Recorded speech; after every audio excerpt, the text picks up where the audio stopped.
이어서 Q&A를 진행해 보도록 하겠습니다. 그림 관련 질문은 아니지만 닉네임은 무슨 뜻인가요?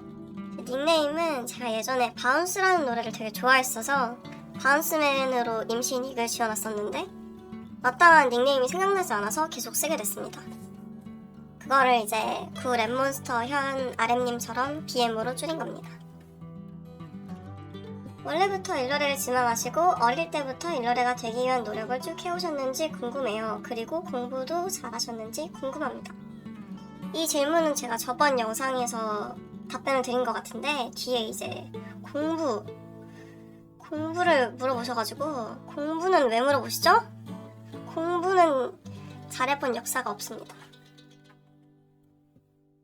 사실 공부를 잘하는 사람이 그림도 잘 그린다는 말이 있잖아요. 솔직히 맞는 말이긴 한데 못한다고 그림을 못 그리지도 않거든요.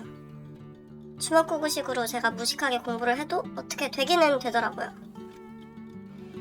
근데 좀 어려운 점들은 많죠.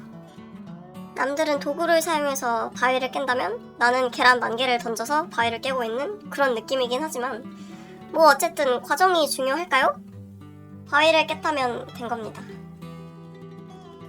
그림을 하루에 한 장이라도 안 그리면 너무 죄책감이 드는데 과연 성장에 도움되는 건강한 감정일까요? 아니면 빨리 지치는 지름길일까요? 질문자분이 또 그림러들이 지속할 수 있는 건강한 루틴이 뭐라고 생각하시는지 궁금하다고 이제 물어보셨어요. 사실 감정 상태를 중간으로 유지하고 하루 작업 시간을 정확하게 정해두고 일하는 게 가장 좋아요. 특히 내가 그림 외에 다른 걸 할 수 있는 여유 시간을 비워두는 게 가장 중요한 것 같습니다. 근데 이제 저는 그런 거 무시하고 막 달렸다가 지치면 오래 쉬기도 하고 그런 식으로 실력을 키워온 케이스라 이 부분에 대해서 조언을 드리기는 조금 어려워요.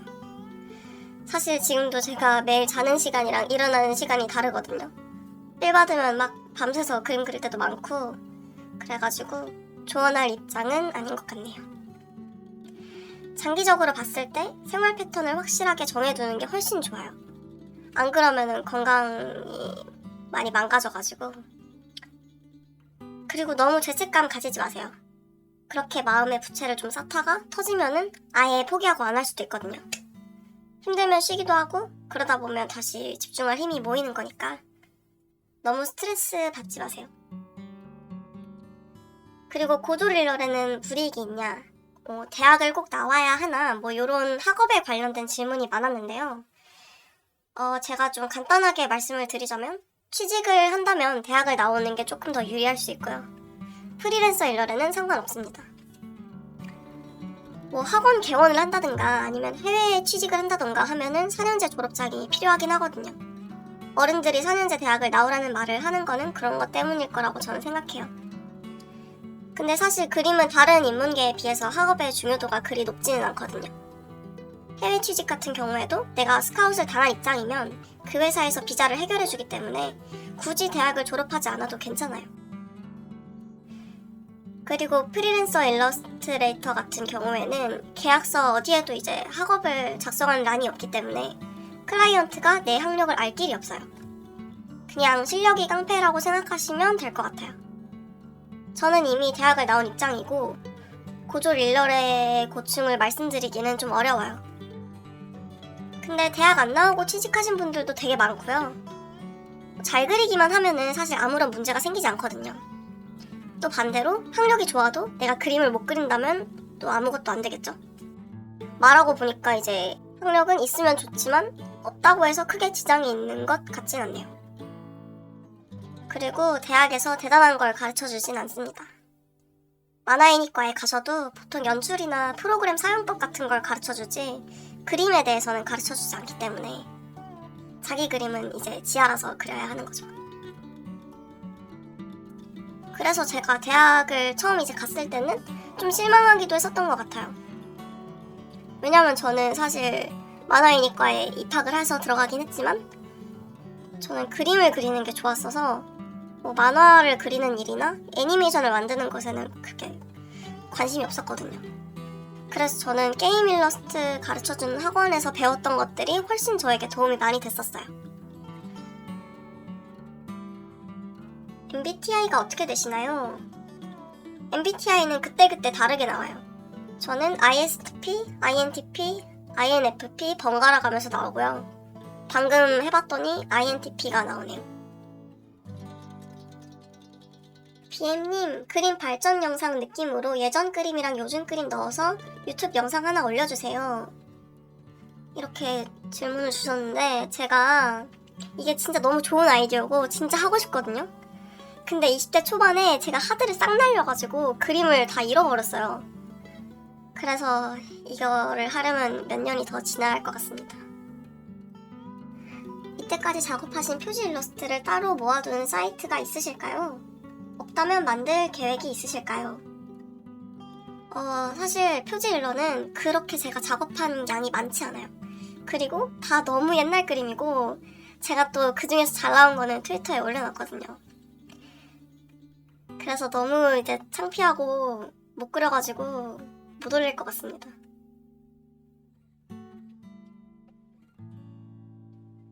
세련되고 예쁜 터치감은 어떻게 내시는 건가요? 이분이 제가 알려드린 브러쉬로 써보셨는데 너무 어려웠다고 하세요. 일단 터치감 같은 경우에는 면 크로키를 많이 하시는 걸 추천드려요. 그리고 사실 터치감 같은 경우에는 브러쉬 설정이 본인에게 안 맞는 걸 수도 있어요. 사이툴이나 오켄처럼 섞이는 느낌을 내고 싶으시다면 일반 브러쉬 말고 믹스 브러쉬도 한번 사용해보시고 본인에게 맞게 설정도 이것저것 한번 만져보세요. 스머지 브러쉬도 한번 사용해보시고 사용할 수 있는 브러쉬 폭이 넓어질수록 표현할 수 있는 테크닉이 늘어나거든요. 제가 제 설정을 하나하나 다 가르쳐드리기는 힘든 게 저도 그때그때 다 다르겠어요. 그래서 좀 스테디하게 쓰는 설정은 없어요.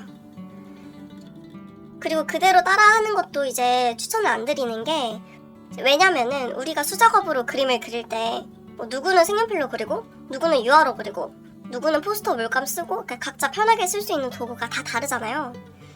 그거를 디지털 브러쉬에 적용을 할 때 그에 따른 혼합의 정도나 필합의 정도가 다 달라지거든요. 그래서 본인에게 맞는 설정은 본인이 직접 찾으시는 게 가장 정확할 거예요. 수익이 어떻게 되는지 궁금합니다. 이런 질문도 되게 많았는데요. 제가 솔직하게 말씀드리면요. 수익이 별로 많진 않아요. 이렇게 말하면 실망하실 것 같지만 제 표지 외주 단가는 절대 적지는 않지만 그렇다고 높지도 않은 편이었습니다. 제가 더 높게 부를 수도 있었겠지만 제가 막 알려지고 좀 잘 되려던 시기에 자신감이 되게 없었어요. 그리고 그때 하필이면 슬럼프가 엄청 심하게 와가지고 작업을 이어나가는 게 너무 힘들더라고요. 그래서 한 달에 한 개도 막 겨우 하고 그랬었거든요. 그래서 그때 더 이상 이 상태로는 일을 못하겠다 싶어가지고 일을 그만두고 기초 공부를 처음부터 시작하면서 슬럼프를 이겨냈었고요. 이제 그러는 동안 제가 1년 동안 일을 하지 않아서 그 기간 동안 모아둔 돈을 다 까먹었기 때문에 수익은 물론 제가 그런 일 없이 성실하게 한 달에 3장에서 4장 뽑아냈으면 월 500은 벌었겠죠? 제가 스스로 불러온 재앙을 이기는 게 참 힘들더라고요. 이런 질문이 되게 많은 게 표지 외주 단가 자체가 정보를 얻기가 너무 어려운 탓이 큰 것 같아요. 저도 사실 잘 아는 게 아니거든요. 아는 선에서 말씀을 드리자면 잘 받으면 200 정도 받는다고 들었어요. 그리고 제가 생각했을 때 시작가는 최소 80만원부터라고 봐요. 그리고 제 단가는 딱 이 중간 정도였습니다. 이거는 2020년 기준이에요. BM님의 이상형이나 미의 기준이 궁금합니다. 저는 예전에는 좀 자연스러운 얼굴을 좋아했었고 요즘에는 그냥 화려하게 생긴 게 좋은 것 같아요. 제가 좋아하는 얼굴은 임시완이랑 맥어보이 그리고 여자 아이돌 비주얼 멤버 전부 다 사랑합니다. BM님 그림의 매력은 색감과 캐릭터들의 얼굴이라고 생각하는데요. 잘생기고 예쁜 얼굴을 위한 BM님만의 원칙 공부 방법이 있는지 궁금합니다. 일단 너무 좋은 말씀 해주셔서 감사하고요. 저는 좋아하는 얼굴을 여러 개 모아두고 공통점이 뭔지 찾는 관찰을 많이 했습니다. 제가 예전에는 골격 구조가 좀 확실하고 조화가 잘 된 얼굴을 좋아했어서 비율에 공통점이 있는 경우가 많았어요. 그래서 그 비율을 재보고 내 그림에 적용시키는 연습을 많이 했었던 것 같아요. 그리고 캐릭터성은 눈에서 가장 인상이 잘 드러나는 것 같아서 서로 다른 인상의 얼굴에서 눈매가 어떻게 차이 나는지를 관찰해보면 좋을 것 같습니다. VOD 생각 있으신가요? VOD는 올해 하반기에 진행할 예정이었는데 어떻게 될지 아직 잘 모르겠어요. 공부와 관련해 질문 드리고 싶은데 드로잉이나 모작 등 공부하실 때 어떤 식으로 하셨는지 궁금합니다. 그리고 질문자님이 지금 막무가내로 체계 없이 공부를 하고 계시다고 해요. 좀 더 실력을 쌓을 수 있는 공부를 하고 싶다고 하세요. 일단 막무가내로 체계 없이 공부하고 있다고 하셨는데 그것도 대단하신 것 같아요. 뭐든 하는 게 중요하다고 생각하거든요. 그러면서 이제 늘기도 하고요. 근데 본인 스스로 체계가 없다고 느끼는 거는 확신이 없다고 느껴지는데요. 제가 확신을 하는 기준을 좀 설명을 드리자면 공부를 할 때는 자기한테 제일 부족한 걸 집중적으로 하는 게 제일 실력이 많이 늘거든요. 근데 그만큼 나한테 부족한 점을 공부할 때가 가장 힘들기도 하고요. 근데 이제 공부를 할 때 사람이 이걸 진짜 한다고? 이건 미친 거 아니야? 이런 생각이 들고 좀 너무 괴롭다 싶으면은 내가 잘하고 있구나 하는 확신이 들더라고요. 그런 연습을 추천드립니다. 그림 그리는 직업에 만족하면서 살고 계신가요? 일러스트레이터의 장점과 단점이 궁금합니다. 특히 일러를 소개할 때 장점은 많이 말씀해 주시는데 단점을 많이 말씀해 주셨으면 좋겠어요. 저는 나름 만족하고 있는 것 같아요. 일단 저는 프리랜서 일러의 단점을 말씀드릴게요. 프리랜서의 경우에는 생활 패턴에 강제성이 없기 때문에 건강을 망치기가 좀 쉬운 것 같아요. 보통 회사에 다닌다 하면은 출근 시간이 정해져 있어서 매일 일어나는 시간이 같은데 프리랜서의 경우에는 스스로 그걸 통제하는 게 조금 어렵고 그리고 출퇴근을 하면 조금이나마 걷는데 프리랜서는 따로 산책을 나가지 않으면 집 밖에 아예 안 나가는 경우가 많거든요. 그래서 내가 따로 운동 시간을 마련해줘야 하고 좀 이런 스케줄 관리를 해야 한다는 점. 그리고 외주가 런칭이 됐을 때 직설적인 피드백을 많이 받아요. 물론 좋은 반응을 통해서 사람들한테 칭찬을 많이 듣고 관심을 받기도 하는데 내가 구린 작업물이 나왔을 때 그거에 대한 반응도 감수를 해야 합니다. 그리고 프리랜서의 경우에는 외주를 받을 때 메일 작성, 단가 협의, 일정 조율 이런 거를 직접 다 해야 하고 세금 신고도 알아서 처리해야 하고 그리고 건보료도 많이 나와요. 그런 점들이 좀 힘든 것 같아요. 또 그리고 게임 회사에 다닐 경우에는 보통 이제 피드백을 그림 전공하는 사수분이 주세요. 그래서 수정이 되게 힘들어도 소통이 잘 되는 편이거든요. 근데 이제 표지 외주의 경우를 말씀드리자면 대부분 피드백을 주시는 분들은 작가님 아니면 담당자님이에요. 근데 이분들 같은 경우에는 그림 전공을 하지 않으신 분들이 대부분이기 때문에 피드백이 좀 추상적일 때가 있어요. 그래서 그걸 내 스스로 좀 해석해서 해결해야 한다는 점이 좀 막막하게 느껴질 때가 있는 것 같습니다. 예를 들면은 남자 주인공의 분위기를 조금만 더 야성적으로 수정해주세요. 이런 식으로 온다고 치면은 이제 저는 고민을 하는 거죠. 야성적인 게 뭘까? 이렇게 고민을 하겠죠? 그래서 좀 스스로 풀어야 하는 어려움이 있는 것 같습니다. 그리고 어떤 분이 또 질문을 남겨주셨는데 그림 재밌나요? 이렇게 질문을 주셨어요. 솔직히 말하면 재미없어요. 저는 되게 괴로워하면서 그림을 그리는 스타일이라서 그렇게 느꼈을 수도 있는데 보통 다들 이제 그림을 즐기면서 그리라고 하잖아요. 근데 말이 쉽지 일을 즐기면서 하는 사람이 어디 있겠습니까? 피할 수 없으니까 즐기라고 하는 거지 내가 당장 괴로워 죽겠는데 아니? 사실 즐거운데? 약간 이런 생각을 하는 거는 이거는 그냥 좀 마조가 아닌가 그렇게 생각합니다. 이런 말 하지 말까요? 죄송합니다. 근데 저는 그냥 힘들어도 해야지 이러면서 했어요. 그리고 학창시절에는 제가 맨날 울면서 그림을 그려가지고 옆에 휴지가걸 두고 그림을 많이 그렸습니다. 근데 제 경우에 그렇다는 거지 즐기면서 그리시는 분들도 되게 많아요. BM님 안녕하세요. 저는 클트로만 그림을 그리다가 최근 원화가 꿈을 꾸면서 포토샵으로 그림을 그리는 연습을 하는 중인데 클트에는 색코나 브러쉬가 따로 있어서 붓터치 경계를 자연스럽게 스머지로 풀어주기 쉬운데 포토샵은 그런 기능이 따로 없는 것 같아요. 그래서 그라데이션 하기가 되게 힘드신가 봐요.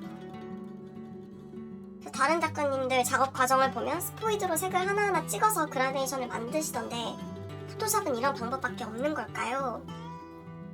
이렇게 질문을 주셨어요. 색코나 브러쉬는 제가 클트를 써본 적이 없어가지고 그거는 아마 사이툴의 답지 수채 같은 그런 기능인 것 같아요.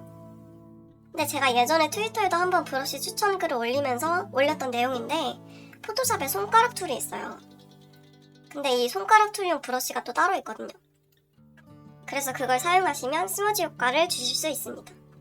그리고 저 같은 경우에는 그라데이션은 에어 브러쉬로 좀 한방에 만들거나 아니면 스머지 브러쉬를 사용하거나 믹스 브러쉬를 사용하기도 하는 것 같습니다. BM님 그림에서 보여지는 특유의 부드럽고 흩날리는 머리카락 표현 방법이 궁금해요. 저는 머리카락을 따로 공부하진 않았고 제스처 크로키를 많이 했거든요. 근데 제스처 크로키를 하면서 손맛을 좀 많이 익혔어요. 그런 크로키를 할 때 전체의 흐름을 보고 무게중심을 정확하게 실어주는 연습을 많이 했었는데 그 흐름을 잡는 연습이 몸에 익으면서 자연스럽게 머리카락에도 그걸 적용을 했더니 동적인 느낌이 표현하기가 쉬워졌던 것 같습니다.